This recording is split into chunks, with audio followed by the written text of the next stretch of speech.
So yesterday on the channel we talked about an update coming to Call of Duty World War II, and it was one that is going to be on a more grand scale of more so content, not updates and fixes and things like that that are on the more technical side that really do make the gameplay experience better within World War II.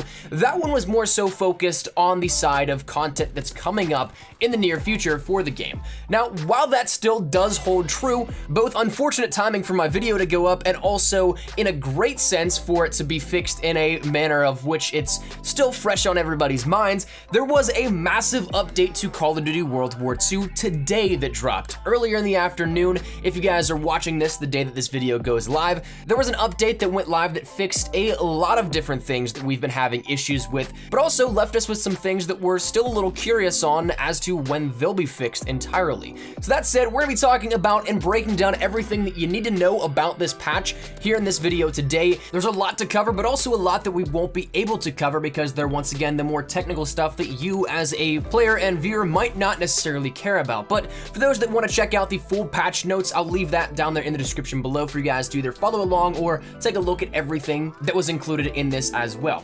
But that said, let's jump right into everything you need to know about this recent patch. So the first thing that we want to mention is some server and connectivity improvements. For those of you guys that have been expressing your concern in the comments over on Twitter, over on Reddit, wherever it may be that I may have seen or we may have connected talking about this a little bit, server and connectivity issues have been something that have been there since the launch of the game, unfortunately.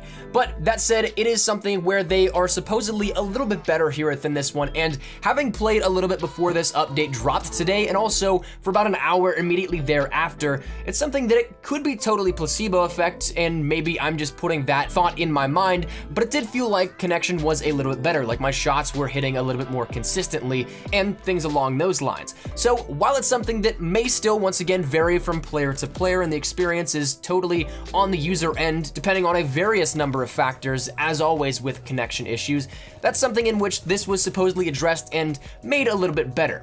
Now, another thing that was fixed was leaderboards. So while it might not be something that many of you may go for if you're a casual player and a casual viewer of the channel, you guys might not necessarily care too much about the leaderboard grind, but the leaderboards were infested with all sorts of different boosters, and apparently this leaderboard fix got rid of a lot of those boosters and unfroze leaderboards, as in people can still make progressions and rank up competitively against other players in that leaderboard. Now, though talking with a few of the guys in Carnage in our Discord, the ones that were grinding the leaderboards, apparently they're locked again for a little bit, but I'm not sure if that's still the way they are. And I also think it's a little bit too early to tell if it's functioning entirely properly, or if it's delayed or locked again, whatever the situation may be. We have to give that a little bit more time to see exactly, but that fix was thrown out there as well.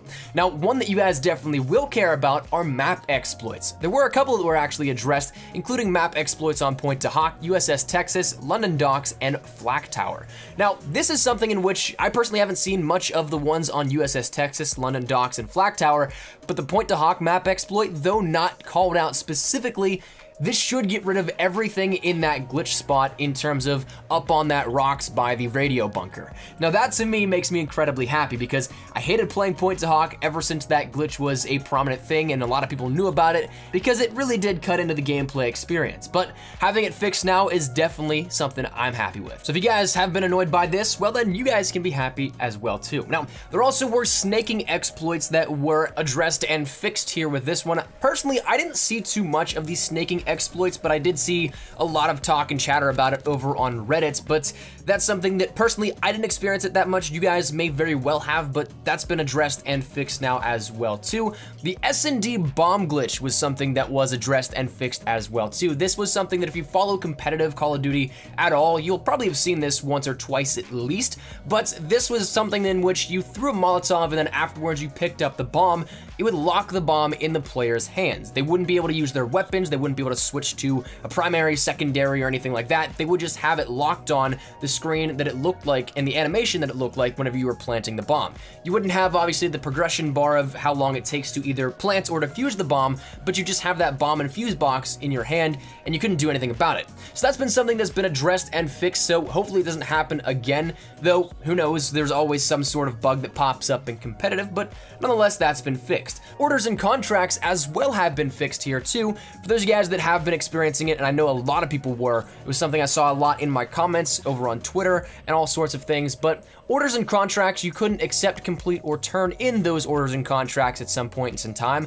Whether it was something that was directly affected to how people prestige, that was one common theory in which I heard, but these have been updated to which you should not have any bugs or issues accepting, completing, or turning in your orders and contracts, so you should be able to get those rewards accordingly and with ease. Now, on a simple logistical standpoint, once again, rounding out some of the stuff we're talking about in technicalities, the headquarters stats were adjusted, because previously, if you were in anything that tracked deaths, weapons, and division statistics, very similar to how you would act in combat in-game, from the headquarters, it would be tracked and placed into your combat record. So what I mean by this is things like deaths, weapon stats, and division stats for like 1v1 matches would count against your statistics in your combat record, but if you end up taking into account the kills and the wins, they wouldn't be tracked. So essentially only tracked the negative of what happened in 1v1.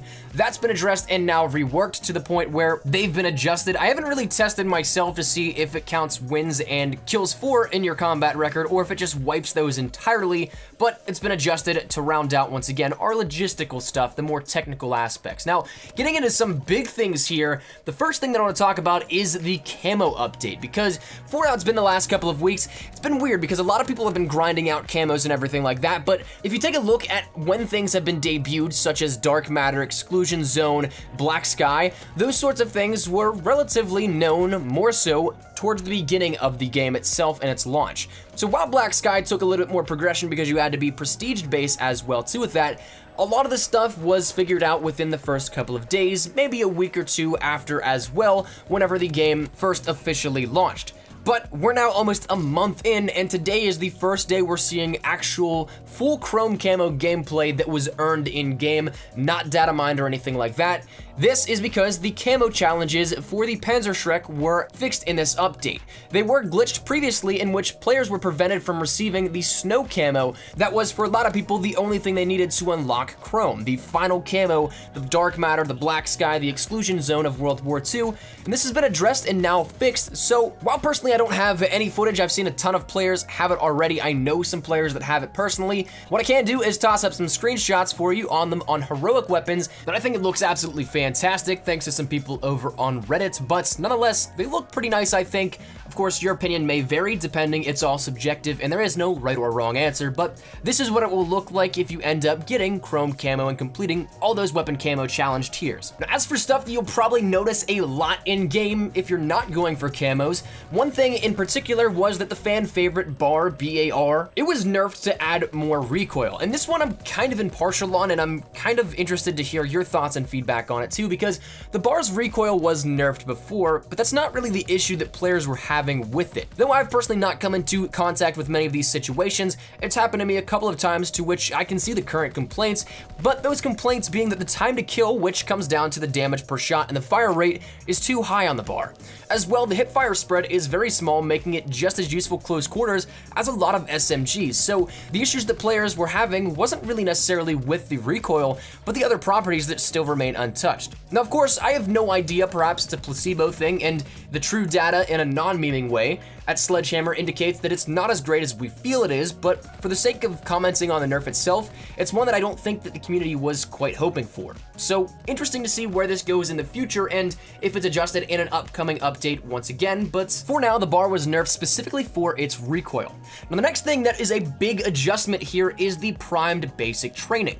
As we've mentioned many times before, it was almost a crutch basic training before this nerf. Now on top of offering another attachment slot, it also gave a reduction in the flinch. So your vertical kick when being shot at would be significantly less than those that weren't using it. However, the flinch reduction that was granted with primed has been nerfed as a part of this patch, and to the point where it technically still helps, but it isn't anything that significant. Now, where this also gets even more interesting is that the global flinch values have yet to be nerfed as they have been discussed to, at least at my knowledge at the point in time. It is something that will be coming at a later point in time, and those global flinch values will be nerfed as well too, but if it's the case where it has yet to be adjusted, Primed was nerfed without a global reduction happening beforehand, which essentially just invalidates it for the purpose of that and brings the crazy flinch that we had back in the beta back to the forefront of the discussion, where everybody has a ton of flinch instead of being able to reduce it in some way, shape, or form, or having it not affect players as much as it previously did. So while we mentioned with the bar, it wasn't exactly what the community was looking for, this very well may be along the same lines, where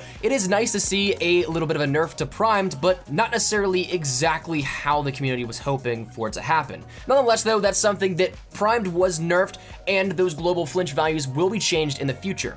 Now, the final major thing to happen out of this patch though, and update, is that the XP glitchers that took advantage of a recent prestige glitch, those bans have been placed in effect. Now, Condry took to Twitter on this earlier today talking a little bit about it, detailing it. One part was a meme, but the other seems to hold true, in which it's a 72-hour ban, but then a complete stat reset. So for those of you guys that took advantage of this, unfortunately, it's gonna have some repercussions.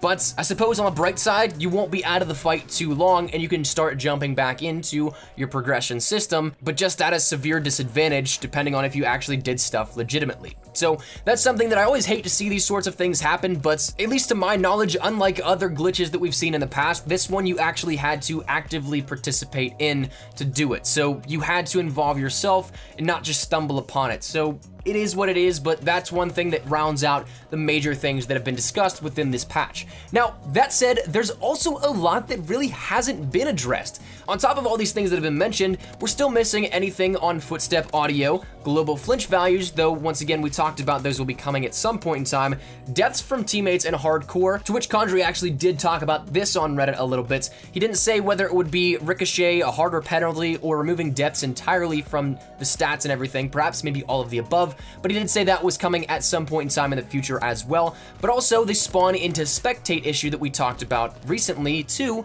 has yet to really been addressed as well. So while we have a lot already detailed to us, there's still a lot on the horizon that we could totally look forward to and will probably be coming at some point in time in the near future, maybe tying into that update that we talked about in yesterday's video. But nonetheless, this has been a jam-packed filled video talking about technicalities, all sorts of things that you may notice in terms of the game itself. The headquarters actually was a little bit adjusted too, I forgot to mention that, in which you now have to actively choose to go into headquarters, to which your headquarters should be populated, but it seems like it might be at a 30 frame rate gameplay experience for the time being, or it's just a little bit of a lag on the servers. Not entirely sure which just yet. I haven't tested it out tremendously to see and give you a definitive answer, but nonetheless, all sorts of things we've talked about here within this one. So if you have anything you want to talk about, anything you want to mention, get your thoughts and feedback out there for, let me know down there in the comment section down below. Hopefully you guys enjoyed the video. Hopefully you guys are enjoying the game in its entirety now with this major update. There have been a lot of things adjusted that needed adjusted, some stuff still missing, of course, but nonetheless, hopefully you guys enjoyed. And if you guys did, make sure you drop a like down below. And of course, if you guys aren't new to the channel, make sure you guys subscribe to stay up to date with everything we have here regarding Call of Duty World War II, update notes, patch notes, leaks, news, information, best class setups, tips, tricks, all that good stuff. If any of it interests you, make sure you hit that subscribe button so you don't miss a single thing. And finally, if you guys want to follow me over on Twitter, that's the best place to get connected with me outside of YouTube. I practically live on Twitter, so if you guys want to strike up a conversation, ask me a question, whatever it may be, link is down there in the description below. But let's say out of the way, hope you guys had a fantastic day. Thanks so much for watching. Mine has been Espresso. I'll see you guys later. Take care and peace.